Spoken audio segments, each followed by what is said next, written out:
हर हर महादेव दोस्तों, आप सभी का स्वागत है आपके अपने YouTube चैनल भक्ति विद सिया में। आज हम सुनेंगे 32 पूर्णिमा व्रत कथा।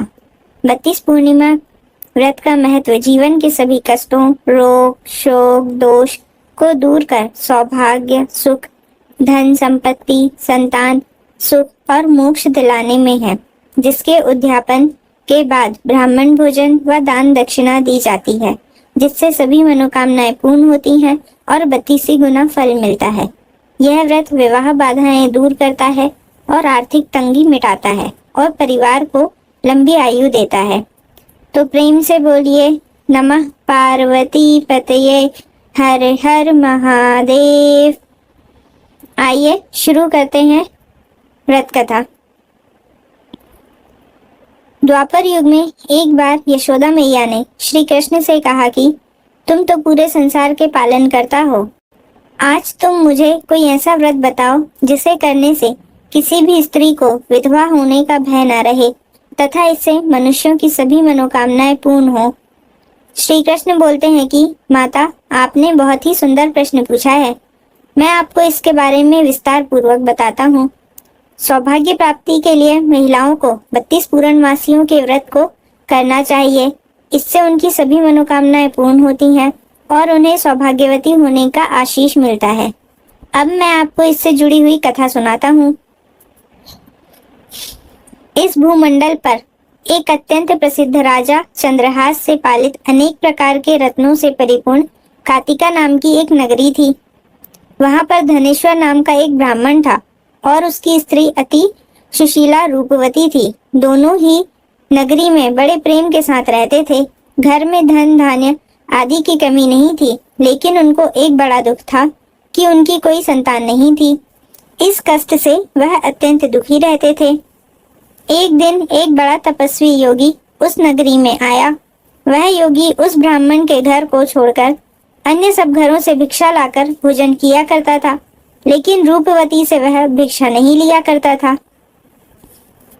एक समय वह किसी अन्य घर से भिक्षा लेकर गंगा किनारे जाकर भिक्षान्न को प्रेम पूर्वक खा रहा था। तभी धनेश्वर ने योगी को देखा और अपनी भिक्षा के अनादर से दुखी होकर योगी से बोला, महात्मा, आप सभी घरों से भिक्षा लेते हैं, परंतु मेरे घर की भिक्षा कभी नहीं लेते। इसका कारण क्या है? योगी ने कहा कि निसंतान के घर की भी पतितों के अन्न के तुल्य होती है, और जो पतितों का अन्न खाता है वह भी पतित हो जाता है। चूंकि तुम निसंतान हो, अतः पतित हो जाने के भय से मैं तुम्हारे घर की भिक्षा नहीं लेता हूँ।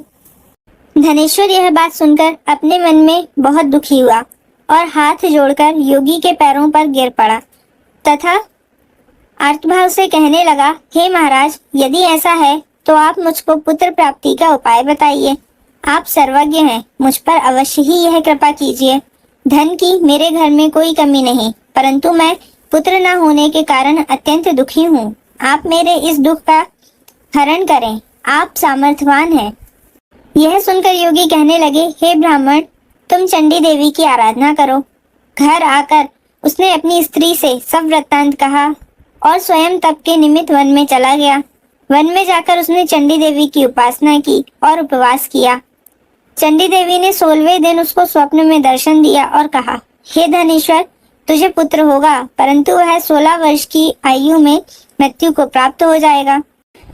यदि तुम दोनों पति पत्नी 32 पूर्णमासियों का व्रत विधि पूर्वक करोगे तो वह दीर्घायु होगा। जितनी तुम्हारी सामर्थ्य हो उतने आटे के दिए बनाकर शिवजी का पूजन करना और पूर्णमासी का व्रत रखना। प्रातः काल होने पर इस स्थान के समीप ही तुम्हें एक आम का वृक्ष दिखाई देगा। उस पर चढ़कर एक फल तोड़कर शीघ्र अपने घर चले जाना और अपनी स्त्री से सब वृत्तांत कहना। जब वह श्री शंकर जी का ध्यान करके उस फल को खा लेगी, तब भगवान शंकर की कृपा से वह गर्भवती हो जाएगी। जब वह ब्राह्मण प्रातः काल उठा तो उसने उस स्थान के पास ही एक आम का वृक्ष देखा, जिस पर एक आम का फल लगा हुआ था। उस ब्राह्मण ने उस आम के वृक्ष पर चढ़कर उस फल को तोड़ने का प्रयत्न किया, परंतु कई बार प्रयत्न करने पर भी वह वृक्ष पर न चढ़ पाया। तब उस ब्राह्मण को बहुत चिंता हुई और वह विघ्न विनाशक गणेश जी की वंदना करने लगा और बोला, हे दयानिधे, अपने भक्तों के विघ्नों का नाश करके उनके मंगल कार्य को करने वाले, दुष्टों का नाश करने वाले, रिद्धि सिद्धि को देने वाले, आप मुझ पर कृपा करके इतना बल दें कि मैं अपने मनोरथ को पूर्ण कर सकूं। इस प्रकार गणेश जी की प्रार्थना करने पर उनकी कृपा से धनेश्वर वृक्ष पर चढ़ गया और उसने एक अति सुंदर आम का फल देखा। उसने विचार किया कि जो वरदान से फल मिला था वह यह है और कोई फल दिखाई नहीं देता।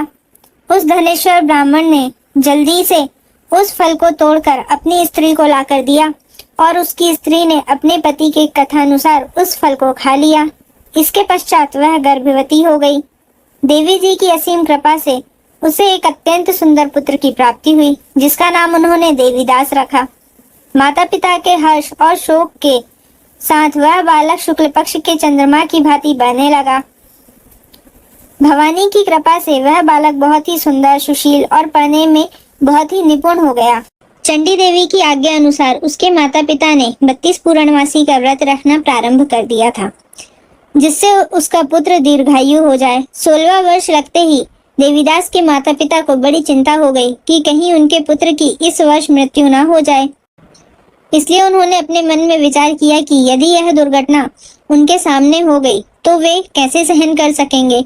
उन्होंने देवीदास के मामा को बुलाया और कहा कि हमारी इच्छा है कि देवीदास 1 वर्ष तक काशी में जाकर विद्या अध्ययन करे और हम उसको अकेला नहीं छोड़ना चाहते, इसीलिए साथ में तुम चले जाओ और 1 वर्ष के पश्चात उसको वापस लौटा लाना। सब प्रबंध करके उसके माता पिता ने काशी जाने के लिए देवीदास को एक घोड़े पर बैठाकर उसके मामा के साथ विदा कर दिया।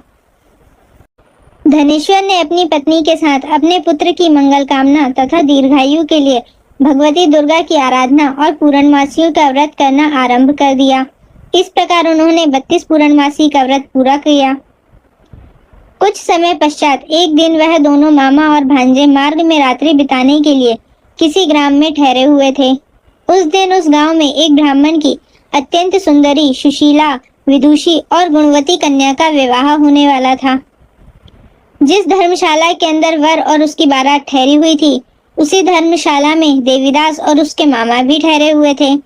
संयोगवश कन्या को तेल आदि चढ़ाकर मंडप आदि का कृत्य किया जा रहा था, लेकिन लग्न के समय वर को धनुर्वात, एक वायु रोग जिसमें शरीर धनुष की तरह झुककर टेढ़ा हो जाता है, वो हो गया।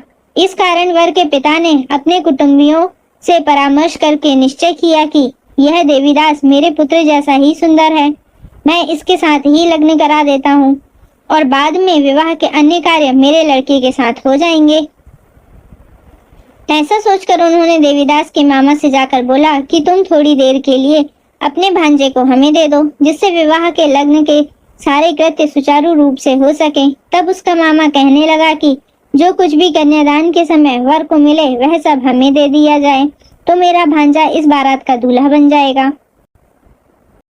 यह बात वर के पिता ने स्वीकार कर ली और उसने अपने भांजे को वर बनाने के लिए भेज दिया और उसके साथ सब विवाह कार्य रात्रि में विधि पूर्वक संपन्न हो गया। पत्नी के साथ वह भोजन न कर सका और अपने मन में सोचने लगा कि न जाने यह कैसी स्त्री होगी। वह एकांत में इसी सोच में पड़ गया तथा उसकी आंखों में आंसू आ गए। तब वधू ने पूछा कि क्या बात है, आप इतने उदास व दुखी क्यों हो रहे हैं।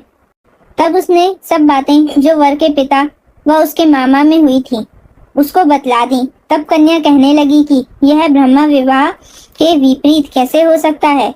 देव, ब्राह्मण और अग्नि के सामने मैंने आपको ही अपना पति बनाया है, इसीलिए आप ही मेरे पति हैं। मैं आपकी ही पत्नी रहूंगी, किसी अन्य की कदापि नहीं। तब देवीदास ने कहा, ऐसा मत करिए, क्योंकि मेरी आयु बहुत कम है। मेरे पश्चात आपकी क्या गति होगी, इन बातों को अच्छी तरह विचार लो। परंतु वह दृढ़ विचार वाली स्त्री थी। बोली कि जो आपकी गति होगी वही मेरी गति होगी। हे स्वामी, आप उठिए और भोजन करिए, आप निश्चय ही भूखे होंगे। इसके बाद देवीदास और उसकी पत्नी दोनों ने भोजन किया तथा शेष रात्रि वे सोते रहे। प्रातः काल देवीदास ने अपनी पत्नी को 3 नगों से जड़ी हुई एक अंगूठी दी, एक रुमाल दिया और बोला, हे प्रिय, इसे लो और संकेत समझकर स्थिर चित हो जाओ। मेरा मरण और जीवन जानने के लिए एक पुष्प वाटिका बना लो, उसमें सुगंधी वाली एक नव मल्लिका लगा लो, उसको प्रतिदिन जल से सींचा करो और आनंद के साथ खेलो कूदो तथा उत्सव मनाओ। जिस समय और जिस दिन मेरा प्राणांत होगा ये फूल सूख जाएंगे और जब ये फिर हरे हो जाएं तो जान लेना कि मैं जीवित हूँ। यह समझाकर वह चला गया।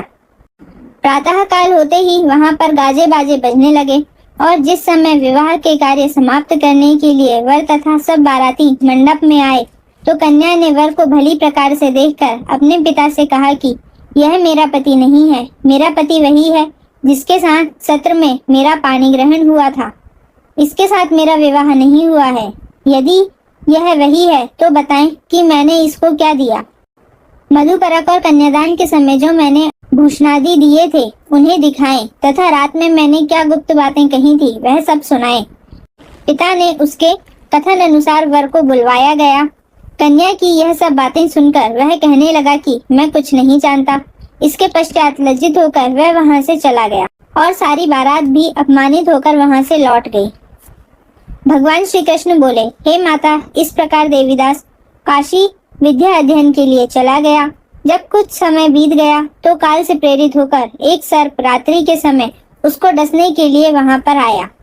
उस विषधर के प्रभाव से उसने शयन का स्थान चारों ओर से विष से विषैला हो गया, परंतु व्रत के प्रभाव से उसको काट न पाया क्योंकि पहले ही उसकी माता ने 32 पूर्णिमा का व्रत कर रखा था। इसके बाद मध्याह्न के समय स्वयं काल वहां पर आया और उसके शरीर से उसके प्राणों को निकालने का प्रयत्न करने लगा, जिससे वह मूर्छित होकर पृथ्वी पर गिर पड़ा। भगवान की कृपा से उसी समय पार्वती जी के साथ भगवान शंकर वहां पर आ गए। उसको मूर्छित दशा में देखकर पार्वती जी ने भगवान शंकर से प्रार्थना की कि हे प्रभु, इस बालक की माता ने पहले 32 पूर्णिमा का व्रत किया था, जिसके प्रभाव से हे भगवान आप इसको प्राणदान दें। भवानी के कहने पर भक्तवत्सल भगवान शिव ने उसको प्राणदान दे दिया। इस व्रत के प्रभाव से काल को भी पीछे हटना पड़ा और देवीदास स्वस्थ होकर बैठ गया। उधर उसकी स्त्री उसके काल की प्रतीक्षा किया करती थी। जब उसने देखा कि उस पुष्प वाटिका में पत्र पुष्प कुछ भी नहीं रहे तो उसको अत्यंत आश्चर्य हुआ और जब वह वैसे ही हरी भरी हो गई तो वह जान गई कि वह जीवित हो गए हैं। यह देखकर वह बहुत प्रसन्न हुई और अपने पिता से कहने लगी कि पिताजी, मेरे पति जीवित हैं, आप उनको ढूंढना शुरू करें। जब 16वां वर्ष व्यतीत हो गया तो देवीदास भी अपने मामा के साथ काशी से चल दिया।